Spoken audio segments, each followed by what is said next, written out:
수타니파타 해설. 이 책은 남전 대장경에 수록되어 있는 경전인 수타니파타를 완역한 것이다.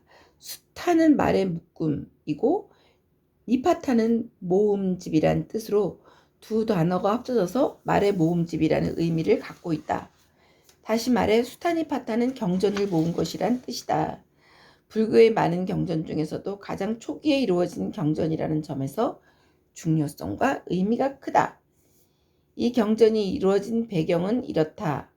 부처님이 돌아가신 후 제자들은 스승의 가르침을 간추려 간결한 산문의 형태로 묶었다. 암송하기 쉽게 하여 구전되었기 때문에 원형 그대로 후세에까지 전해질 수 있었다.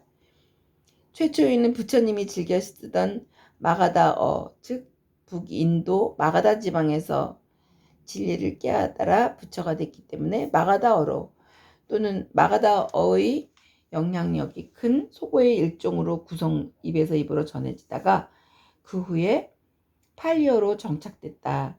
현재는 팔리어 성전, 즉 남전대장경으로 전해지고 있다. 이 경전처럼 시와 짧은 글귀로 결집되어 전해진 또 하나의 경전이 담마파다이다. 다시 말해서 진리의 말씀이다. 이것은 우리 말로 다시 바꾸면 법구경. 이러한 경전들은 대개 아쇼카 왕 이전에 성립된 것으로, 아쇼카 왕은 기원전 268년에 즉위해서 기원전 232년까지 다스린 왕인데 그 이전에 성립된 것으로 보는데 그 중에도 수타니파타가 가장 오래된 것이다. 제4장인 8편의 시와 제5장인 피안에 이르는 길은 다른 장보다도 더 일찍 이루어진 것이라고 학계에서는 평가한다. 물론 맨 처음부터 수타니파타로 한데 묶여 형성된 것이 아니다. 각 장이 따로따로 독립된 경전으로 전해지다가 어떤 시기에 와서 하나의 경집, 즉 수타니파타로 묶여진 것이다. 여승에 대한 말은 한마디도 없는 걸 보아도 이 경전이 가장 초기 불교 형태를 전하고 있음을 알 수 있다. 이 수타니파타는 모두 1149수의 시를 70경의 정리, 이것을 5장으로 나누고 있는데 그 5장이 첫째는 뱀의 비유, 둘째는 작은 장, 소품, 셋째는 큰 장, 대품, 넷째는 8편의 시, 또 다섯째는 피안에 이르는 길로, 이 중에서 8편의 시와 피안에 이르는 길 등 3장은 처음에는 독립된 경전으로 유포되었던 가장 오래된 불교 경전이다. 첫째 번에 나오는 뱀의 비유는 12개의 장으로 돼 있다. 그중 제1경에는 수행자는 이 세상도 저 세상도 다 버린다. 뱀이 묵은 허물을 벗어버리듯 이라는 구절이 되풀이되어 있어 뱀사자를 써서 사경이라고도 부른다. 제2경은 소치는 다니아라는 대목으로 16편의 식구로 된 경이다. 제3경에는 독신 수행자를 위해 모든 집착을 버리고 무소의 뿔처럼 혼자서 가라는 유명한 구절의 반복이 있다. 요 구절이 아마 제일 유명하겠죠? 무소의 뿔처럼 혼자서 가라. 둘째에 나오는 2장, 작은 장은 비교적 짧은 경 14개를 담고 있다. 제11경은 8편의 시로 돼 있고 부처님의 아들인 라훌라, 부처님이 출가하기 전에 낳은 아들인 라훌라를 위해 말씀하신 부분이다.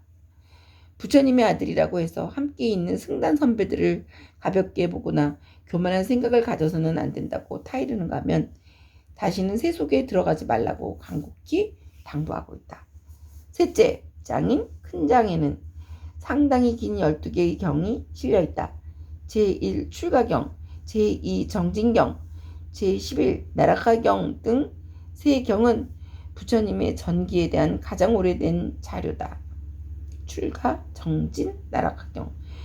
제9경인 바세타경에서는 출신 성분에 의해 바라문이 되는 것이 아니라 오로지 그가 하는 행위에 의해 바라문이 될 수도 있고 천민도 될 수 있다고 사성평등의 이치를 여러 가지 비유를 들어서 설명하고 있다. 또한 제12 두 가지 관찰은 소박한 형식으로 모든 사물의 기원이나 유래를 설명하고 있다.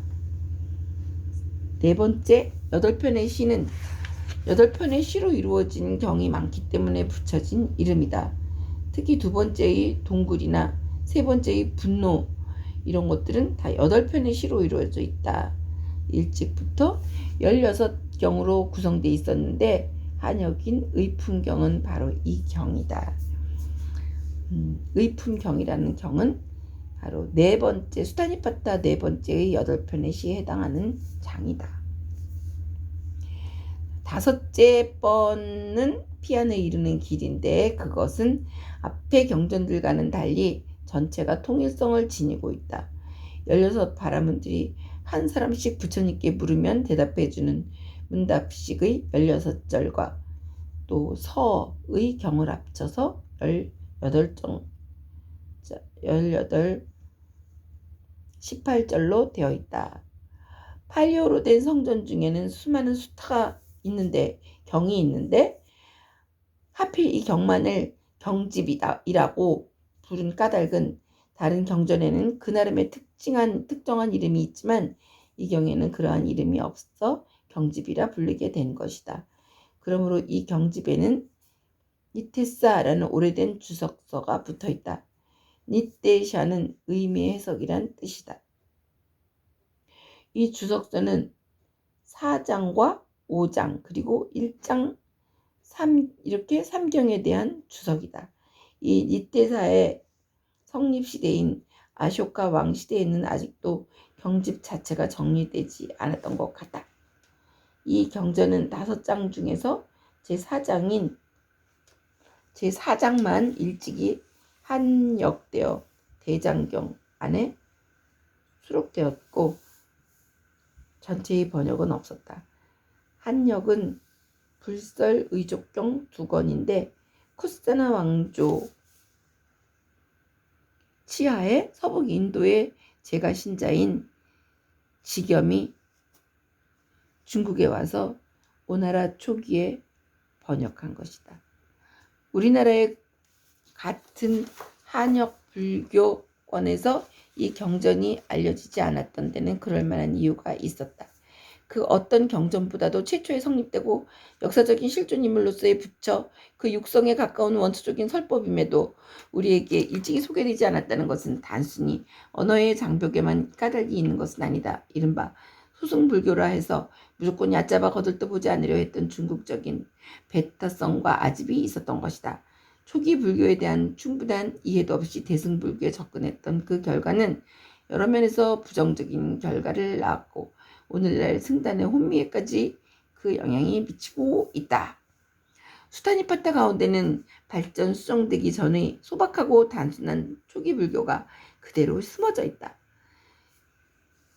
여기서는 후기에 이루어진 경전처럼 현학적이고 번거로운 교리는 전혀 찾아볼 수 없다. 부처님은 그와 같이 단순하고 소박하게 인간으로서 가야 할 길을 모순과 갈등으로 이루어진 이 세계에서 해탈해 전 세계에 이르는 길을 말씀하신 것이다. 진리란 간단 명료한 것임을 우리는 이 경전을 통해서도 알 수가 있는 것이다. 이 경을 읽는 사람들은 단순한 형식이 먼저 눈에 띌 것이다. 어떤 때는 지리하리만큼 같은 말이 반복되기도 한다. 우리는 여기서 초기 경전의 소박한 형태를 알 수 있다. 그리고 구절마다 눈을 뜬 사람의 인간미가 배어있는 점에 주의하게